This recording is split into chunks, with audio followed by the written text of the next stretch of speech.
अस्सलाम वालेकुम dear students. Last lecture के अंदर हम लोगों ने चैप्टर नंबर 12 सेकेंड ईयर का स्टार्ट किया था इलेक्ट्रोस्टैटिक्स। आज हम लोग फर्स्ट आर्टिकल स्टार्ट करने जा रहे हैं 12.1 जिसका नेम है कूलम्स लॉ। लास्ट लेक्चर के अंदर थोड़ा सा मैं रिपीट कर दूँ कि लास्ट लेक्चर के अंदर हमने क्या पढ़ा। लास्ट लेक्चर के अंदर हमने पढ़ा था कि फोर्सेस जो हैं, फर्स्ट ऑफ ऑल हमने पढ़ा इलेक्ट्रोस्टैटिक्स किसे कहते हैं, और फिर हमने पढ़ा कि दो चार्जेस चाहे वो सेम चार्जेस हों या अपोजिट चार्जेस हों, वो एक दूसरे के ऊपर फोर्स लगाते हैं, आइदर वो रिपल्सिव या अट्रैक्टिव फोर्स होती है। तो वो इलेक्ट्रिक फोर्स जो है वो एक दूसरे के ऊपर लगाते हैं। अब उस इलेक्ट्रिक फोर्स की क्वांटिटी क्या होगी, एक चार्ज जो है वो 50 कूलम है, दूसरा चार्ज 20 कूलम है, वो दोनों एक दूसरे के ऊपर कितनी आइदर वो रिपल्सिव लगाएं या अट्रैक्टिव, उस फोर्स की क्वांटिटी कितनी होगी, उसकी क्वांटिटेटिव नेचर को मेजर करने के लिए चार्ल्स कूलम जो है उसने एक्सपेरिमेंट्स परफॉर्म किए और एक लॉ बनाया जिसको हम नेम देते हैं कूलम्स लॉ का, जो आप लोग 10th क्लास के अंदर भी पढ़ के आए हो। उसी के फर्दर जो है हमने एक्सप्लेनेशन पढ़नी है। तो थोड़ी सी हिस्ट्री के Charles Coulomb in 1784 introduce a law to measure the force between electric charges, कि उसने इलेक्ट्रिक चार्जेस के दरमियान जो फोर्स थी, चाहे वो फोर्स रिपल्सिव हो या अट्रैक्टिव हो, दोनों के लिए ये लॉ एप्लीकेबल है, एक लॉ बनाया। कूलम के अकॉर्डिंग दो चार्जेस जब एक दूसरे के करीब होते हैं तो वो एक दूसरे के ऊपर फोर्स लगाते हैं, अट्रैक्टिव या रिपल्सिव। अब उस फोर्स की जो मैग्नीट्यूड है वो डायरेक्टली प्रोपोर्शनल होगी उन दोनों चार्जेस के मैग्नीट्यूड के प्रोडक्ट के, और इन्वर्सली प्रोपोर्शनल होगी दोनों चार्जेस के सेंटर्स के दरमियान जो डिस्टेंस होगा स्क्वायर ऑफ द डिस्टेंस के, यानी कि उन दोनों के दरमियान जो डिस्टेंस है, उन दोनों के दरमियान जो डिस्टेंस है उसका स्क्वायर लेंगे, उसके इन्वर्सली प्रोपोर्शनल होगा। डेफिनेशन में पढ़ने लगा हूँ, The force between 2 point charges is directly proportional to the product of the magnitude of charges, यानी कि किसके डायरेक्टली प्रोपोर्शन है, product of magnitude of the charges के, and inversely proportional to the square of distance between them. दो charges होंगे, उन दोनों charges के दरमियान आइदर अट्रैक्टिव फोर्स हो या रिपल्सिव, उसकी मैग्नीट्यूड कैसे हम फाइंड कर सकते हैं। कूलम ने कहा कि वो मैग्नीट्यूड जो है फोर्स की वो डायरेक्टली प्रोपोर्शन होगी प्रोडक्ट के, किस प्रोडक्ट के, उन दोनों चार्जेस के ऊपर जितने जितने कूलम चार्ज है उन दोनों को मल्टीप्लाई कर दें, और इन्वर्सली प्रोपोर्शन होगी and inversely proportional to the square of distance between them. दोनों चार्जेस के दरमियान जो फासला है, जो डिस्टेंस है, उसका स्क्वायर लें तो उसके इन्वर्सली प्रोपोर्शनल होगी। अब इसी डेफिनेशन के अंदर एक वो चीज़ कहता है, the force between 2 point charges, एक ये मेन पॉइंट है इसमें, point charges product directly proportional किसके है, product of the magnitude of charges, and inversely proportional किसके, square of distance between them. यानी कि ये जो इलेक्ट्रिक फोर्स है वो इन्वर्स स्क्वायर लॉ ओबे करती है, जैसे लॉ ऑफ ग्रेविटेशन के अंदर ग्रेविटेशनल फोर्स जो है वो इन्वर्स स्क्वायर लॉ ओबे करती है। अब हम लोग नेक्स्ट स्टडी एक्सप्लेनेशन पढ़ने से पहले एक चीज़ क्लियर कर लें कि what are point charges. Point charges किसे कहते हैं, इस चीज़ को समझने के लिए हम सिंपल सी एग्जांपल लेते हैं। हम लोग जब रात को सोते हैं या जब रात होती है तो आसमान की तरफ देखते हैं तो लॉट ऑफ स्टार्स जो हैं वो हमें चमकते हुए दिखाई देते हैं।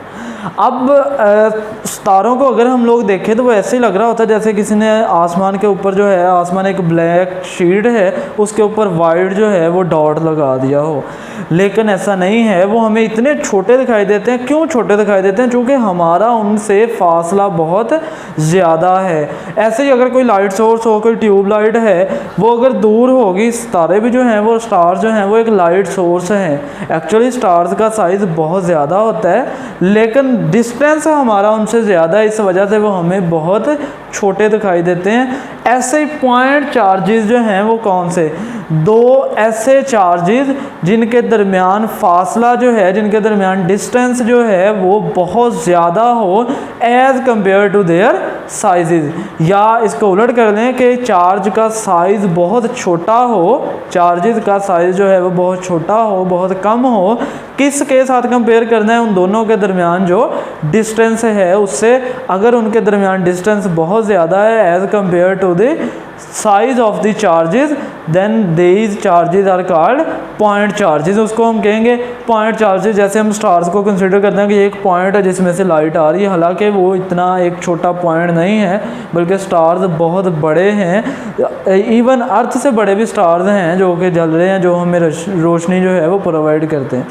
तो डिस्टेंस की वजह से हमें सिर्फ लगता है कि वो बहुत छोटे हैं। डेफिनेशन में पढ़ रहा हूँ, a charge is said to be a point charge if it's size is very small. उसका साइज जो है वो क्या होगा, बहुत छोटा होगा, एज कंपेयर, किसके साथ कंपेयर कर रहे हैं, as compare to the distance from any other charge, यानी कि दूसरे चार्ज से उसका डिस्टेंस जो है उसके साइज की निस्बत बहुत ज़्यादा हो, या उसका साइज़ दूसरे चार्ज के लिहाज से जो डिस्टेंस है उससे बहुत कम हो, या साइज़ कम हो किससे, डिस्टेंस से, या डिस्टेंस ज़्यादा हो किससे, साइज़ से। तो दोनों जो है वो बातें ठीक हैं। जैसे हम लोग रैंडमली लिख देते हैं कि 2 बड़ा है 3 से, सॉरी 2 छोटा है 3 से और 3 बड़ा है 2 से, तो दोनों बातें ठीक है।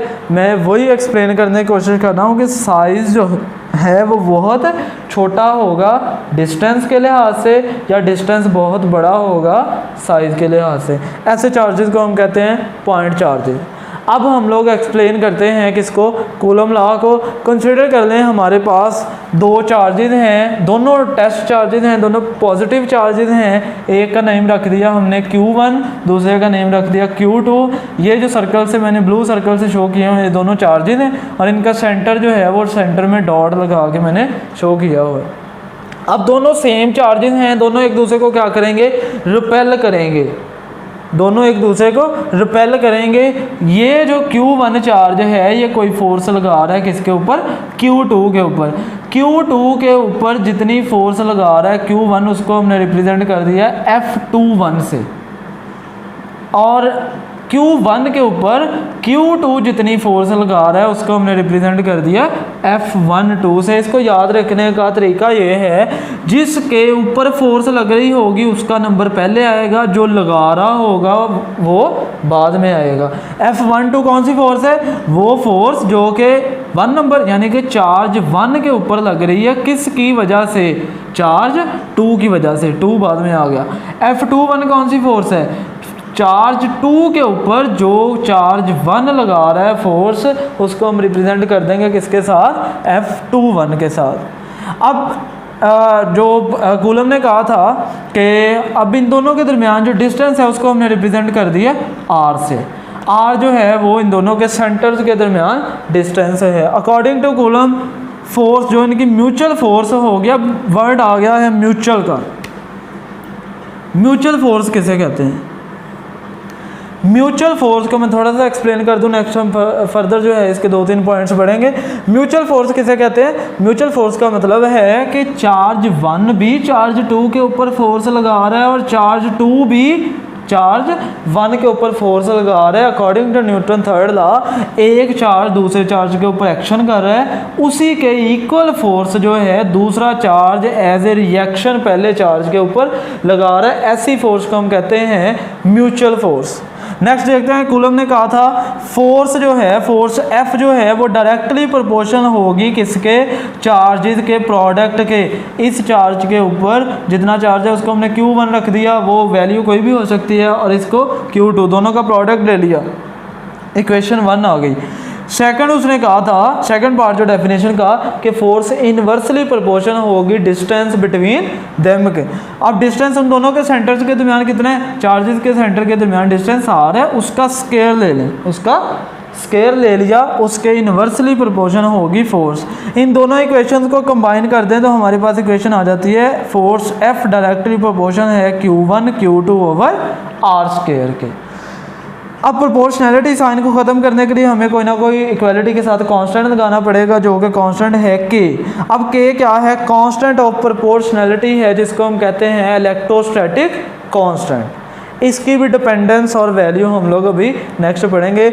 ये हमारे पास फार्मूला आ गया है किसका, कूलम फोर्स फाइंड करने का किसी भी चार्जेस के दरमियान, किसी भी दो चार्जेस के दरमियान, इधर वो दोनों सेम चार्जेस हों यानी कि पॉजिटिव पॉजिटिव चार्जेस हों या नेगेटिव नेगेटिव, या वो अपोजिट चार्जेस हों, दोनों चार्जेस के लिए, दोनों तरह के चार्जेस के लिए ये फार्मूला एप्लीकेबल है। इसकी कुछ लिमिटेशन हैं जो कि लेक्चर के एंड पे मैं आप लोगों को बताऊंगा कि किन चार्जेस के लिए जो है ये एप्लीकेबल है और किन चार्जेस के लिए नहीं एप्लीकेबल। वो शेप के लिहाज से वो लास्ट में हम बताएंगे।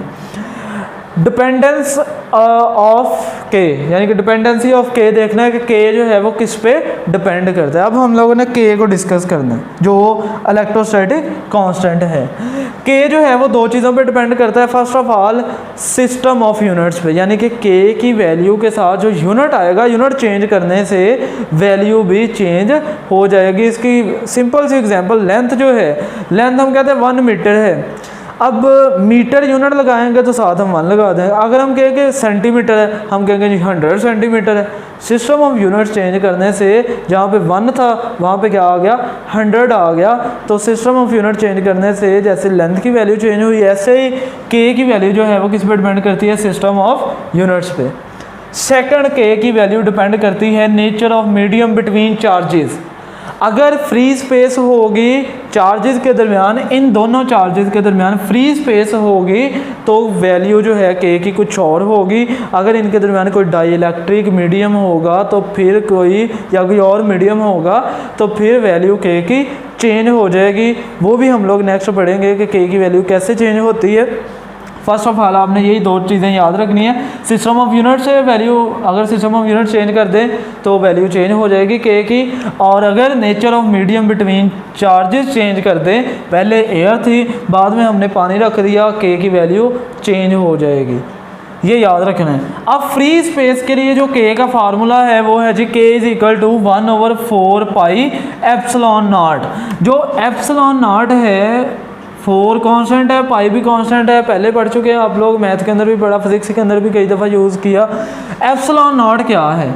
एप्सिलॉन नॉट जो है उसको हम कहते हैं permittivity of free space.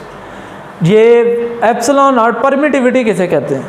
Permittivity किसी भी मीडियम की एबिलिटी होगी कि वो अपने अंदर से इस इलेक्ट्रिक फोर्स को कितना को गुजरने देती है।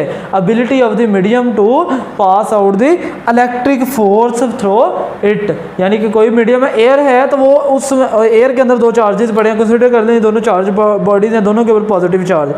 इसमें से इसके ऊपर ये बॉडी, इसके ऊपर जो फोर्स ऑफ रिपल्शन लगा रही है और ये इसके ऊपर रिपल्शन लगा रही है, जो हमारी परमिटिविटी है वो बताती है, फ्री स्पेस की परमिटिविटी हमें बताती है, किसी भी मीडियम की परमिटिविटी बताती है कि ये इस फोर्स को, दोनों चार्ज पार्टिकल जो फोर्स लगा रहे हैं, कितना का अपने अंदर से गुजरने देती है और कितना का रेजिस्ट करती है इस फोर्स को। ये याद रखना है। डेफिनेशन जो है वो मैं नेक्स्ट आप लोगों को लिखवा दूंगा। इसकी वैल्यू कितनी होती है? इसकी वैल्यू होती है जी 8.85 मल्टीप्लाई 10⁻12 कूलम स्क्वायर पर न्यूटन मीटर स्क्वायर। ये वैल्यू है किसकी? परमिटिविटी ऑफ फ्री स्पेस की। अब ये के की वैल्यू फाइंड कर सकते हैं हम लोग। के इज इक्वल टू 1/4 मल्टीप्लाई 3.14, ये परमिटिविटी ऑफ फ्री स्पेस की एप्सिलॉन नॉट की वैल्यू पुट कर दी। आफ्टर सॉल्विंग हमारे पास जो वैल्यू के की आ गई, के की वैल्यू आएगी हमारे पास 9 मल्टीप्लाइड 10⁻9।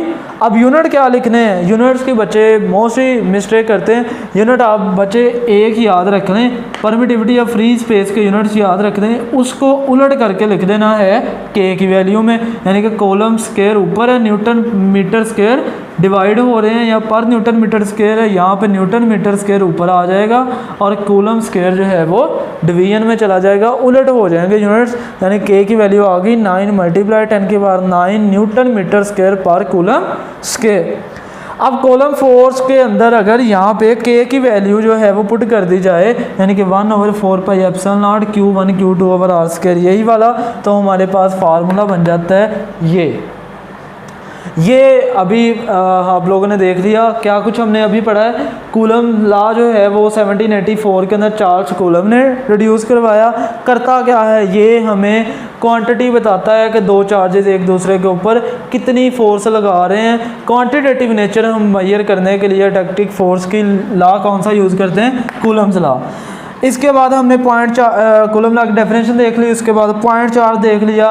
दो चार्जेस, ऐसे दो चार्जेस जिनके दरमियान डिस्टेंस उनके साइज़ के लिहाज से, उनके दोनों चार्जेस के साइज़ के लिहाज से बहुत ज़्यादा हो, ऐसे चार्जेस को हम क्या कहते हैं, पॉइंट चार्ज। इसकी सिंपल डेफिनेशन भी लिखी जा सकती है, the distance between two charges is very large as compare to their sizes then these charges are called point charges. यह जो डेफिनेशन लिखी है ये भी वही है, ये सिंगल चार्ज के लिए, पॉइंट चार्ज के लिए लिखी हुई है, उसमें दो चार्जेस आ जाएं। इसके बाद एक्सप्लेनेशन आप लोगों ने देख ली। डिपेंडेंसी ऑफ के जो है उसको आप लोगों ने अच्छे से याद रखना है, ये फार्मूला याद होना चाहिए। न्यूमेरिकल्स के अंदर आप लोग यूज़ करेंगे। के की वैल्यू जो है वो MCQs के लिए भी, न्यूमेरिकल्स के अंदर भी यूज़ होगी।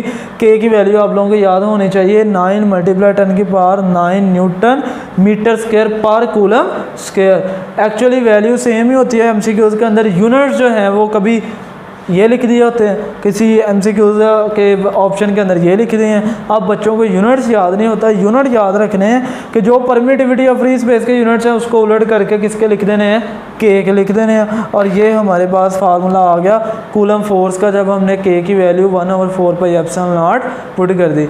अब नेक्स्ट हम लोग देखने जा रहे हैं म्यूचुअल फोर्स, और देखनी है म्यूचुअल फोर्स वैसे मैंने बता दी है, उसके 2-3 पॉइंट्स देखते हैं। इसके बाद वेक्टर फॉर्म देखेंगे इसी कूलम लॉ की। इसके बाद जो है वो इफेक्ट ऑफ मीडियम देखेंगे ऑन फोर्स। ये कूलम फोर्स के ऊपर मीडियम, हमने बात की ना कि मीडियम चेंज करने से के की वैल्यू चेंज हो जाएगी।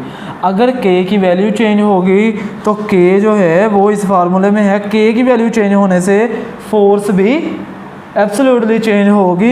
अगर के की वैल्यू मीडियम जो है दरमियान में आने से ज़्यादा होगी, फोर्स की वैल्यू ज़्यादा हो जाएगी। अगर कम होगी के की वैल्यू तो फोर्स की वैल्यू भी दो चार्जेस के दरमियान कम हो जाएगी। ये हम लोग नेक्स्ट स्टडी करते हैं। अभी मैं अरेज करके जो है बोर्ड रेडी कर लूँ। आप लोग जो है वो पिछला लेक्चर जो है, जो जितना मैंने यहाँ तक पढ़ा दिया है, एक दफ़ा बुक से रीड आउट कर दें। जी बच्चों, अब हम देखने लगे हैं परमिटिविटी क्या होती है। फर्स्ट ऑफ ऑल हम देखते हैं, वैसे मैंने डेफिनेशन आप लोगों को बता भी दी थी, एक्सप्लेन भी कर दिया था कि किसी भी मीडियम की अपने अंदर से इलेक्ट्रिक फोर्स को पास आउट होने या गुजरने की जो सलाहियत है उसे हम कहते हैं permittivity. Word to word definition आप लोगों ने नोट कर लेनी है। The ability of a medium to allow the electric force to pass through it is determined by factor known as permittivity. जो एप्सिलॉन नॉट हम लोगों ने ये पढ़ा था, ये उसकी डेफिनेशन होगी परमिटिविटी की। अब नेक्स्ट मैंने पहले भी बता दिया था कि कूलम फोर्स म्यूचुअल फोर्स है, यानी कि दो चार्जेस इन्वॉल्व हैं हमारे पास, Q1 और Q2। ये दोनों चार्जेस जो हैं वो एक दूसरे के ऊपर फोर्स लगा रहे होंगे। Q1 कुछ फोर्स जो है वो Q2 के ऊपर लगा रहा है, कुछ उतनी फोर्स ही बिल्कुल इक्वल फोर्स जो है वो Q2 जो है वो Q1 के ऊपर लगा रहा है, जिसको हमने रिप्रेजेंट किया हुआ है F12 के साथ। यही फार्मूला हमारे पास जो लास्ट हमने पढ़ा, fourth equation F = 1/4πε0 Q1 Q2/r², जो लास्ट में लिखी हुई थी। अब फोर्स F जो है उसके लिए उसने बताया है कि ऑलवेज एक्ट करेगी line joining the centres of the charges, यानी कि जो लाइन सेंटर्स को ज्वाइन कर रही होगी, आइदर वो अट्रैक्टिव फोर्स हो या रिपल्सिव फोर्स हो, इस लाइन के पैरेलल या इस लाइन के अलोंग फोर्स जो है, इलेक्ट्रिक फोर्स जो है वो दोनों चार्जेस अप्लाई करेंगे एक दूसरे के ऊपर। The force F always act along the line joining the 2 point charges. दोनों पॉइंट चार्जेस के सेंटर्स को जो लाइन मिला रही है, चाहे अट्रैक्टिव फोर्स हो चाहे रिपल्सिव फोर्स हो, दोनों सूरतों में जो फोर्स होगी वो इस लाइन के बिल्कुल जो है वो अलोंग होगी या पैरेलल होगी। ये रिपल्सिव केस दिखा दिया, प्लस पॉजिटिव चार्ज है Q1 भी, और नेगेटिव पॉजिटिव चार्ज है Q2 भी। ये दोनों सेम चार्जेस है, ये दोनों अपोजिट चार्जेस हैं। Q1 पॉजिटिव है, Q2 नेगेटिव, दोनों एक दूसरे को अट्रैक्ट कर रहे हैं, लेकिन लाइन जो फोर्स की डायरेक्शन है वो किसके अलोंग है, इसी लाइन के अलोंग है दोनों सूरतों में। नेक्स्ट पॉइंट है कि coulomb force is mutual force, जो मैंने पहले बता दिया था। Charges Q1 and Q2 exerts equal and opposite forces on each other. के इस केस में देखें जो हमने पहले पढ़ लिया, Q1 भी पॉजिटिव Q2 भी पॉजिटिव। F12 वो कौन सी फोर्स है, ये वो फोर्स है जो चार्ज 1 के ऊपर लग रही है, Q2 लगा रहा है। F1 चार्ज 1 के ऊपर लग रही है और चार्ज Q2 जो है वो लगा रहा है। किस डायरेक्शन में लगा रहा है, इस डायरेक्शन में कि तुम दूर चले जाओ मेरे से, उतनी फोर्स ही Q1 लगा रहा है। F21 का क्या मतलब है, चार्ज 2 के ऊपर Q1 जो फोर्स अप्लाई कर रहा है उसको हमने रिप्रेजेंट किया था F21 से। बिल्कुल जितनी फोर्स F12 है उतनी फोर्स ही मैग्नीट्यूड के लिहाज से बिल्कुल इक्वल फोर्स जो है चार्ज 1 लगा रहा है किसके ऊपर, चार्ज 2 के ऊपर, उसकी डायरेक्शन इस डायरेक्शन के ऑपोजिट डायरेक्शन में है। यही चीज़ लिखी हुई है। इसको फर्दर जो प्रूव है, हम लोग जब वेक्टर फॉर्म पढ़ने लगे हैं, फोर्स जो है ये फार्मूला सिर्फ और सिर्फ है मैग्नीट्यूड फाइंड करने के लिए। अगर इसी फोर्स को ये मैंने अलग अलग बना दिए, F21 वो फोर्स जो चार्ज 2 के ऊपर किसकी वजह से, चार्ज 1 की वजह से वो उसको दूर कर रहा है, दोनों पॉजिटिव चार्जेस हैं। F12 कौन सी फोर्स, जो चार्ज 1 के ऊपर चार्ज 2 लगा रहा है वो इसको दूर करता जा रहा है। अब देखना है, अब दोनों के लिए क्वेश्चन हमने लिख ली। F21 मैग्नीट्यूड नहीं वेक्टर लिखा हुआ है, ऊपर वेक्टर साइन है। लास्ट ईयर के अंदर आप लोग पढ़ के आए हैं कि किसी भी कैपिटल लेटर के ऊपर अगर फोर्स है, कोई भी वेक्टर क्वांटिटी है, उसके ऊपर वेक्टर डाला हो तो वो वेक्टर को रिप्रेजेंट करेगा, अगर वेक्टर ना डाला हो तो वो वेक्टर की मैग्नीट्यूड को रिप्रेजेंट करेगा। ये मैग्नीट्यूड है।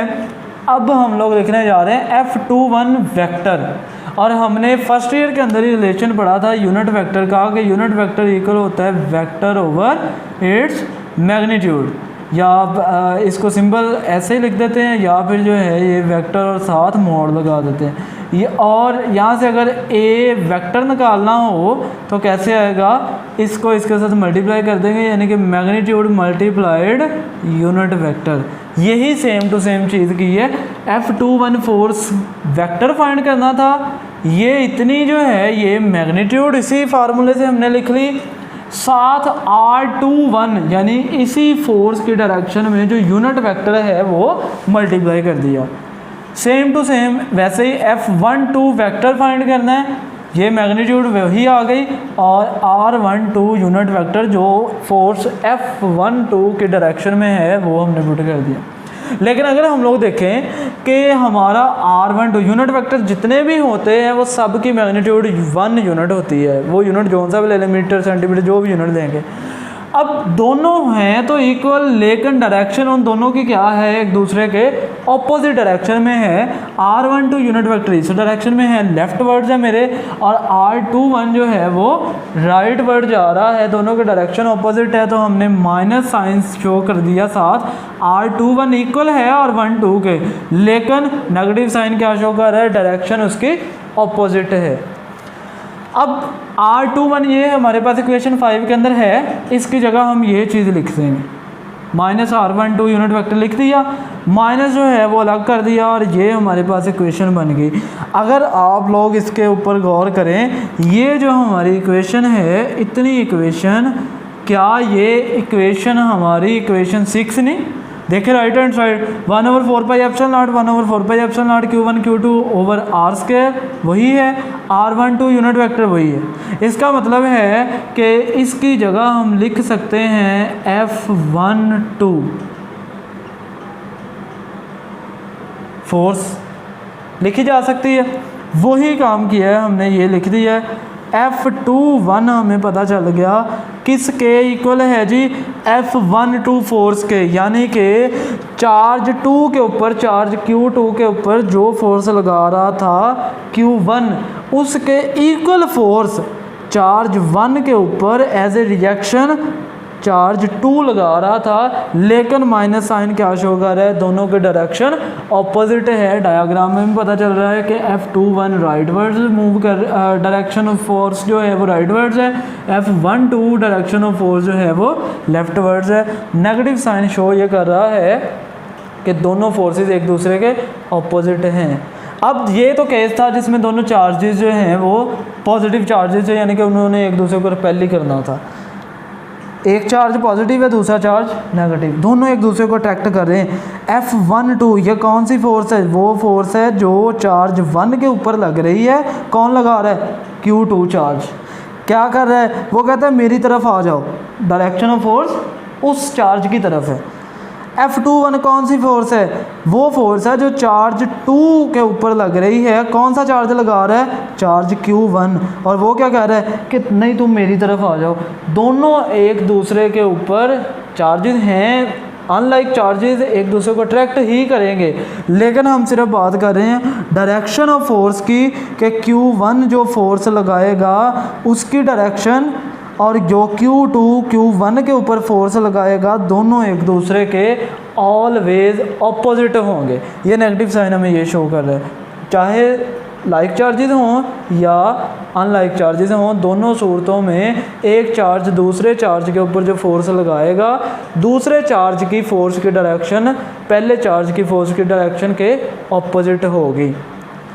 आई थिंक क्लियर हो गया होगा। अगर आप लोगों का कोई क्वेश्चन हो, मज़ीद एक्सप्लेनेशन चाहिए, आप कमेंट में पूछ सकते हैं। The magnitude of these two forces, ये दोनों फोर्सेज की magnitude is same but opposite in direction. The sign of charges represents either the forces are attractive और रिपल्सिव। हमें ये नेगेटिव साइन ये नहीं बता रहा कि दोनों के दरमियान फोर्स अट्रैक्टिव होगी या रिपल्सिव होगी। वो कौन बताता है? वो चार्जेस के साइन बताते हैं। अगर चार्जेस के साइन ऑपोजिट हैं, दोनों एक दूसरे को अट्रैक्ट करेंगे, उस सूरत में भी दोनों फोर्सेज एक दूसरे के ऑपोजिट। अगर दोनों चार्जेस सेम हैं, दोनों के जो साइन है सेम है, फिर दोनों एक दूसरे को रिपेल करेंगे, उस सूरत में भी हमारी फोर्सेस दोनों एक दूसरे के ऑपोजिट होंगी। ये थी vector form of Coulomb's law. I think आप लोगों को अच्छे से समझ आ गई होगी। फिर भी कोई क्वेश्चन आप लोगों का हो तो आप लोग कमेंट में पूछ लीजिएगा। नेक्स्ट हम जो पढ़ने जा रहे हैं वो है effect of medium on coulomb force. जो लास्ट मैंने बताया था कि मीडियम की वजह से कूलम फोर्स जो है वो इफ़ेक्ट पड़ता है कूलम फोर्स के ऊपर। अब हम देखते हैं कि क्या कूलम फोर्स दो चार्जेस, ये फॉर एग्जांपल दो चार्जेस हैं, दोनों चार्जेस के दरमियान में कोई मीडियम मौजूद नहीं सिवाय एयर के। एयर के मौजूदगी में इन दोनों के दरमियान फ़ोर्स की वैल्यू कुछ और होगी। जब इसके दरमियान कोई वाटर रख दें या इन दोनों चार्जेस को ले जाके वाटर पूल में रख दें, तब इन दोनों के दरमियान इलेक्ट्रिक फ़ोर्स की वैल्यू कुछ और होगी, या तो कम हो जाएगी या ज़्यादा हो जाएगी। वो हम लोग देखते हैं कि क्या होगा। अगर दो चार्जेस के दरमियान, इन दो चार्जेस के दरमियान कोई मीडियम रख दिया जाए, एयर के अलावा कोई मीडियम रख दिया जाए, तो एक्सपेरिमेंटली प्रूव्ड है कि कूलम फोर्स रिड्यूस कर जाती है। कूलम फोर्स रिड्यूस किस तरह करती है या कैसे करती है? अगर हम लोग एयर रखेंगे तो हमारे पास फार्मूला ये आता है 1/4πε0 Q1 Q2 over are square. अगर हम दोनों चार्जेस के दरमियान कोई और मीडियम रख देते हैं, फॉर एग्जांपल कैरोसिन ऑयल रख देते हैं, फॉर एग्जांपल जो है एयर के अलावा कोई भी मीडियम रख देते हैं, वाटर रख देते हैं, तो इन दोनों के दरमियान फोर्स रिड्यूस होगी। कितने फैक्टर से? ये हमारे पास फैक्टर आ गया एप्सिलॉन आर। ये एक फैक्टर आया है जो कि क्या कर रहा है? के की वैल्यू को कम कर रहा है। के जो हमारा इलेक्ट्रोस्टैटिक कांस्टेंट था उसकी वैल्यू में आया। के की वैल्यू हमने पढ़ी थी 1/4πε0 जब फ्री स्पेस थी। लास्ट टाइम आप पीछे रिवाइंड करके देख लें, हमने कहा था कि के इक्वल है 1/4πε0 फॉर फ्री स्पेस। अगर मीडियम जो है दोनों चार्जेस के दरमियान फ्री स्पेस है, अगर कोई और मीडियम आ जाता है तो हमारे पास साथ एक और टर्म डिवाइडर में ये डिनोमिनेटर के अंदर मल्टीप्लाई हो रही है एप्सिलॉन आर, जो कि के की वैल्यू को क्या कर रही है? कम कर रही है। जब के की वैल्यू कम होगी तो फोर्स की वैल्यू भी कम होगी। दोनों एक दूसरे के साथ डायरेक्ट रिलेशन में हैं। अब वही किया हमने 1/ε0 अलग कर लिया, बाकी सारी क्वांटिटीज़ अलग। ब्रैकेट के अंदर देखें क्या ये और ये चीज़, ये राइट हैंड साइड इस पूरी ब्रैकेट के अंदर जो टर्म्स हैं उसके इक्वल नहीं। इसका मतलब हम इसके जो इसकी जगह पे हम लोग लिख सकते हैं force of coulomb force when air is placed between two charges. यानी मीडियम जब होगा तब फोर्स जो है वो कम हो जाएगी। कितनी कम हो जाएगी? जितना फैक्टर ये होगा, जितनी वैल्यू ये होगी, अगर ये वैल्यू ज़्यादा होगी तो एयर के लिहाज से मीडियम के अंदर, जब मीडियम मौजूद है चार्जेस के दरमियान, जब फोर्स ज़्यादा कम हो जाएगी, जब एप्सिलॉन आर की वैल्यू जो है वो थोड़ी होगी, तब हमारी ये फोर्स जो है, ये एफ फोर्स जो है वो कम रिड्यूस होगी, यानी कि उसकी वैल्यू कम जो है ना, कम तो होगी लेकिन वैल्यू कम होगी। तो अब इसी से हम लोग लिख सकते हैं एप्सिलॉन आर जो है वो इधर ले आए, force when medium between two charges, वो नीचे आ गया। ये हमारे पास एक फार्मूला आ गया रिलेटिव परमिटिविटी फाइंड करने का। एप्सिलॉन आर को क्या कहते हैं? Relative permittivity. रिलेटिव का क्या मतलब होता है? एक चीज़ के लिहाज से दूसरी चीज़ को, यानी कि दो चीज़ों को आपस में कंपेयर करना है। यानी हम लोग देख रहे हैं किसको? फ्री स्पेस को, और किसको? कोई दूसरे मीडियम को। डेफिनेशन भी रिलेटिव परमिटिविटी की यही होगी, it is the ratio between permittivity of medium to the permittivity of free space. It is the ratio between permittivity of medium and permittivity of free space. इन दोनों की ratio लेंगे तो हमारे पास रिलेटिव परमिटिविटी आ जाएगी। इसी रिलेटिव परमिटिविटी के लिए हमारे पास 2-3 पॉइंट्स है, वो हमने देखने। वैल्यू ऑफ एप्सिलॉन आर जो है वो डिफरेंट होगी हर डाइइलेक्ट्रिक मीडियम के लिए। सेकंड, वैल्यू जो है इसकी ऑलवेज ग्रेटर देन होगी 1 से ऑलवेज ग्रेटर देन होगी। जब डिनोमिनेटर 1 से ऑलवेज ग्रेटर देन हो तो आंसर हमेशा नोमिनेटर से कम आता होता है। फॉर एग्जांपल 4 है, उसको डिवाइड कर दें 1.5 से, तो आंसर कभी भी 4 नहीं आएगा, 4 से हमेशा कम आएगा। तो ये आप लोग अंडरस्टैंड करते हैं, मैंने फिर भी बता दिया है। अब एयर के लिए जो इसकी वैल्यू वो है तकरीबन 1 के इक्वल है 1.0006। इसके बाद ये जो एप्सिलॉन आर है, चूँकि रेशो है बिटवीन फोर्सेस या बिटवीन परमिटिविटीज़, तो इसका कोई ना तो यूनिट है और ना ही कोई इसकी डायमेंशन होगी। लास्ट में जो चीज़ मैं यहाँ पे मेंशन नहीं कर सका कि लिमिटेशंस हैं कुछ कॉलम्स ला की, वो आप लोगों ने याद रखनी है। ना तो ये बुक के अंदर है, ना ये की बुक्स के अंदर है। ये एंटी टेस्ट के अंदर क्वेश्चन पूछा जा सकता है या MCQs आ सकता है। लिमिटेशंस क्या हैं बच्चे? Limitations of Coulomb law, first definition में उसने कहा था the force between 2 point charges, यानी कि अगर पॉइंट चार्जेस होंगे तो कूलम लॉ जो है वो एक्यूरेट वैल्यू फाइंड कर सकेगा, अदरवाइज एक्यूरेट वैल्यू फाइंड नहीं कर सकेगा। या इसको दूसरे लिहाज से सेकंड टर्म में बोल लिया जाए कि चार्जेस के दरमियान जो फासला है चार्जेस के साइज़ के लिहाज से बहुत ज़्यादा हो तो कूलम लॉ एप्लीकेबल है, अदरवाइज कूलम लॉ एप्लीकेबल नहीं है। सेकंड बहुत इंपॉर्टेंट चीज़, वेरी इंपॉर्टेंट, जो इस पॉइंट से भी ज़्यादा इंपॉर्टेंट है कि कहाँ पर अप्लाई नहीं हो सकता। कूलम लॉ की एप्लीकेशन जो है वो, या कूलम लॉ वहाँ पे एप्लीकेबल होगा जहाँ पर चार्जेस रेस्ट में होंगे। अगर चार्जेस जो है वो मूव कर रहे हैं, चाहे वो रिलेटिव मोशन में है, चाहे वो ऑब्जर्वर के लिहाज से रेस्ट में है, और वो फ्रेम ऑफ रेफरेंस का फ़र्क पड़ जाए, लेकिन फिर भी एप्लीकेबल नहीं होगा। चार्जेस मस्ट रेस्ट में होंगे तो एप्लीकेबल है। चार्जेस अगर मोशन में हो, एक्सेलरेटेड चार्जेस, हाँ आप लोग पढ़ोगे नेक्स्ट चैप्टर के अंदर कि एक्सेलरेटेड चार्जेस जो हैं वो मैग्नेटिक फील्ड प्रोड्यूस करते हैं। अब मैग्नेटिक फील्ड जहाँ पर प्रोड्यूस होगा वहाँ पे एक मैग्नेटिक फोर्स होगी, दो फोर्सेस आपस में इंटरेक्ट करेंगी, कूलम लॉ जो है वो कूलम फोर्स सही से फाइंड नहीं कर सकेगा। थर्ड पॉइंट जहाँ पे लिमिट है, जो जहाँ पे हम कूलम लॉ को एप्लीकेबल नहीं कर सकते, या अगर अप्लाई कर भी लें तो करेक्ट आंसर एक्यूरेट वैल्यू जो है वो नहीं आएगी अगर हमारे चार्जेस या चार्ज्ड बॉडीज़ स्फीयर ना हो, स्फीयर के शेप में ना हो। अब स्फीयर के शेप में होने का फ़ायदा क्या है? स्फीयर का एक पर्टिकुलर सेंटर होता है जिससे हम डिस्टेंस फाइंड कर देंगे दो चार्जेस के दरमियान। अगर कोई बॉडी स्फीयर नहीं है, रिजिड बॉडी, कोई इरेगुलर शेप है, तो उसका सेंटर हम सही से फाइंड नहीं कर सकते। सेंटर फाइंड नहीं कर सकते तो आर की वैल्यू सही से फाइंड नहीं कर सकते। आर की वैल्यू में अनसर्टेनिटी होगी तो हमारी फोर्स की वैल्यू में भी अनसर्टेनिटी लाजमी होगी, चाहे चार्जेस के दरमियान एयर हो चाहे कोई और मीडियम हो, एक्यूरेट आंसर नहीं आएगा। उम्मीद है आप लोगों को समझ आ गई होगी। अगर बच्चे आप लोगों का कोई भी क्वेश्चन हो आप लोग कमेंट में पूछ सकते हैं। मेरे चैनल को लाजमी सब्सक्राइब करें। अगर किसी चीज़ की डिफ़िकल्टी हो, आप लोगों को फिजिक्स की समझ नहीं आ रही, आप मेरा लास्ट पे आउटरो जो है उसके अंदर नंबर भी आता है, आप व्हाट्सएप पे आके पूछ सकते हैं। खुड़ियावाला से मैं बिलोंग करता हूँ, फैसलाबाद सिटी के साथ जो है डिस्ट्रिक्ट कस्बा है एक। तो आप लोग जो है अगर खुड़ियावाला से जो बच्चे बिलोंग करते हैं वो मेरे पास पर्सनली ट्यूशन भी पढ़ सकते हैं। अदरवाइज़ मैं वीडियो लेक्चर्स के अंदर फुल एक्सप्लेन करने की कोशिश करता हूँ और करता भी हूँ सारा कुछ कि आप लोग जो है वो अच्छी तैयारी कर सकें। आप लोगों ने चैनल सब्सक्राइब करना है, वीडियोज़ को शेयर करें, मेरे लिंक्स को शेयर करें। Thank you so much. अल्लाह हाफिज़।